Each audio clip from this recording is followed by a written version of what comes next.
સ્થાનિક સ્વરાજની ચૂંટણીના પરિણામો આવ્યા અને આ પરિણામો બાદ કેટલીક બેઠકો પર હવે રાજકારણ ગરમાઈ રહ્યું છે.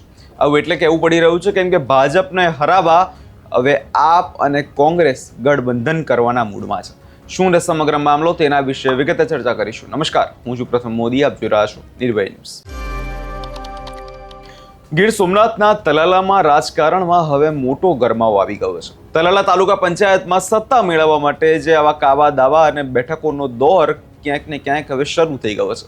ભાજપ, આમ આદમી પાર્ટી અને કોંગ્રેસ વચ્ચે હવે જોવા જઈએ તો ત્રિપાંખીયો જંગ છે અને હવે સત્તાના સમીકરણો જે છે કદાચ આગામી દિવસોમાં બદલાશે, કેમ કે આપ અને કોંગ્રેસના ગઠબંધનની અટકળો વચ્ચે ભાજપમાં હવે ફડફડાટ વ્યાપી ગયો છે. વાત એવી છે કે તલાલામાં સત્તા મેળવવી એ કોઈ પણ પક્ષ માટે લોઢાના ચણા ચાવવા સમાન છે, કેમ કે તલાલા તાલુકા પંચાયતની કુલ 22 બેઠકો છે અને બહુમતી મેળવવા માટે આંકડો 12 સદસ્યનો થાય છે. પરંતુ વર્તમાન પરિસ્થિતિને જોતા કોઈ પણ પક્ષ પાસે સ્પષ્ટ બહુમતી નથી. હાલમાં ભાજપની વાત કરીએ તો 9 બેઠકો છે, આમ આદમી પાર્ટી પાસે 7 બેઠકો છે, જ્યારે કોંગ્રેસ પાસે 2 બેઠકો છે. આંકડાઓ સ્પષ્ટ કરે છે કે ભાજપ સૌથી મોટો પક્ષ હોવા છતાં બહુમતીના આંકડાઓથી 3 સીટ અહીંયા દૂર છે, જ્યારે આમ આદમી પાર્ટીને પણ સત્તા સ્થાપવા માટે અન્ય પક્ષના ટેકાની જરૂર છે. આવામાં રાજકીય હવે લોકોનું માનવું છે કે આમ આદમી પાર્ટી અને કોંગ્રેસ હાથ મિલાવીને એક ગઠબંધનની સરકાર બનાવી શકે છે.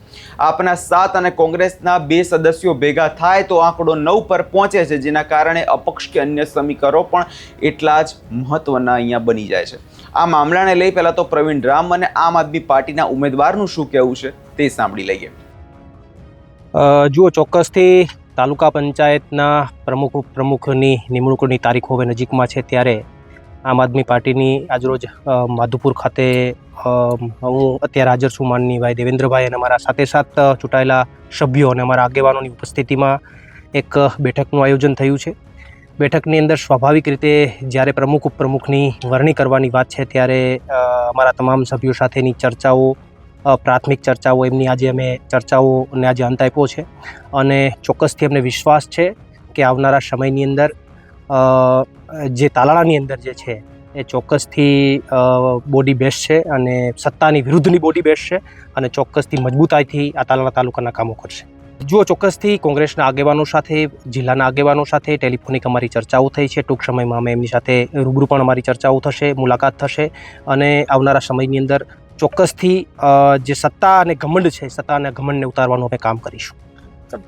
જુઓ, એ તો પોલિટિકલ વિષય છે ને પોલિટિકલ વિષયની અંદર બીજેપી સત્તા પક્ષ છે એ પ્રયત્નો કરતી હોય અને તો દરેક પક્ષને કરવાનો અધિકાર છે, પણ આ બધો અત્યારે ફાફા મારવાનો વિષય છે. પહેલા ભાઈ સંપર્કમાં છે ને પહેલા ભાઈ સંપર્કમાં છે, એટલે ભાઈ સંપર્કમાં છે તો વાતો શું કામ કરવી? અમારા પણ સંપર્કમાં છે, અમે ક્યાં ખુલીને વાતો કરીએ છીએ? એ તો સિક્રેટ બાબતો છે, એની વાતો ન હોય, એની ચર્ચાઓ ન હોય, એટલે એ બધી વાહિયાત વાતો છે અને કોઈ અમારા 7 સભ્યોમાંથી એક પણ સભ્ય ક્યાંય જવાના નથી. અમારા 7 સભ્યોએ તો ધર્મના સોગંદ ખાધા છે. અત્યાર સુધી કોણે ખાધા? ધર્મના સોગંદ ખાધા છે, એમના કુળદેવીના સોગંદ ખાધા છે, એમને જેને માને છે એના સોગંદ ખાધા છે અને સોગંદ ખાઈને કીધું છે. તો આનાથી તો મોટી કોઈ વાત જ ન હોઈ શકે. અને કોઈ સોગંદ ખાઈને જાય તો એને પણ ખબર છે કે રાજનીતિમાં ઘણા બધા પ્રશ્નો ઉપસ્થિત થાય, એટલે અમારો એક પણ સભ્ય કાંઈ ડગવાનો નથી. બધા તાકાતથી સાથે રહેવાના છે.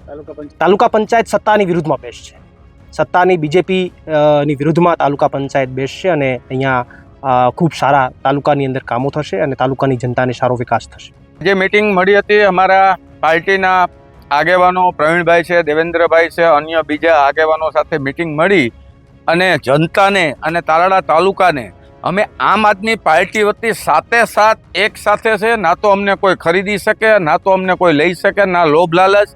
અને રહી વાત બીજી, અમે કોઈ પ્રમુખના, કારોબારીના કે ઉપપ્રમુખના ભૂખ્યા નથી.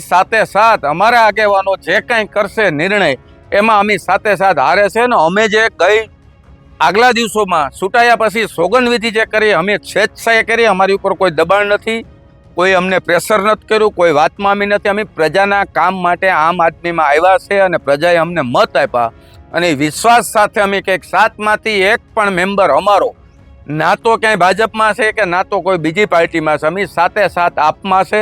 અમારા ધરખમભાઈ આગેવાન છે, એની આગેવાની નીચે અમે કામ કરવાના છે. અને રહી વાત બીજી, દિલ્હીથી અરવિંદ કેજરીવાલની સૂચના મુજબ તાલાળા તાલુકા પંચાયત આપની ચાલવાની છે અને પ્રજાના કામ થશે.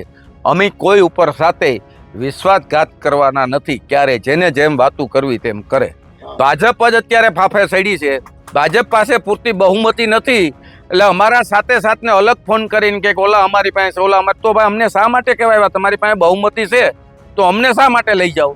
અમારે ક્યાંય જવાવાળી વાતમાં આજે નથી ને કાલે નથી. તાલુકા પંચાયત અમારા હાથમાં ન રહી તો અમે નથી જવાવાળી વાતમાં, અમે ક્યાંય છે નહીં. આમાંથી કોઈને પ્રમુખ બનાવે તો અમે છે નહીં લાલચના, કે કોઈ પણ પૈસા લાલચ ભાજપ બધું કરે છે ને એ વાતમાં અમે ક્યાંય છે નહીં. એના માટે અમે પ્રજાની સાથે વિશ્વાસઘાત ક્યારેય કરવાના નથી.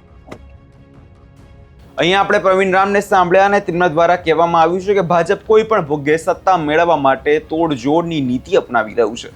ભાજપ સામદામ દંડ ભેદની નીતિ વાપરીને આમ આદમી પાર્ટી કે કોંગ્રેસના સદસ્યોને તોડવાનો પ્રયાસ કરી રહ્યું છે. જોકે આ તમામ અટકળો વચ્ચે આમ આદમી પાર્ટીના નેતાઓએ દાવો કર્યો છે કે આપના તમામ 7 સદસ્યો એક જૂથ છે, અકબંધ છે અને તેઓ ભાજપમાં કોઈ બી પ્રલોભનના આવવામાં નથી. અત્યાર સુધી ભાજપ એવો દાવો કરતો હતો કે સ્થાનિક સ્વરાજની ચૂંટણીમાં તેમનો દબદબો રહ્યો છે, પરંતુ આમ આદમી પાર્ટીએ 7 બેઠકો જીતીને ભાજપના ગઢમાં અહીંયા મોટું ગાબડું પાડી દીધું છે.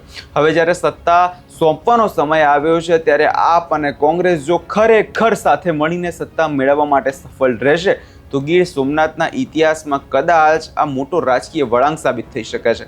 ભાજપ માટે પોતાની સત્તા બચાવવી કદાચ હવે પ્રતિષ્ઠાનો જંગ બની ગઈ છે અને હવે જોવાનું એ રહેશે કે આગામી દિવસોમાં તલાલાનું રાજકારણ ગરમાય છે કે કેમ. આ વિષયમાં તમારો શું અભિપ્રાય છે અમને કમેન્ટ કરી ચોક્કસથી જણાવજો અને અમારી ચેનલ નિર્ભય ન્યૂઝને લાઇક, શેર અને સબસ્ક્રાઇબ કરવાનું ભૂલશો નહીં.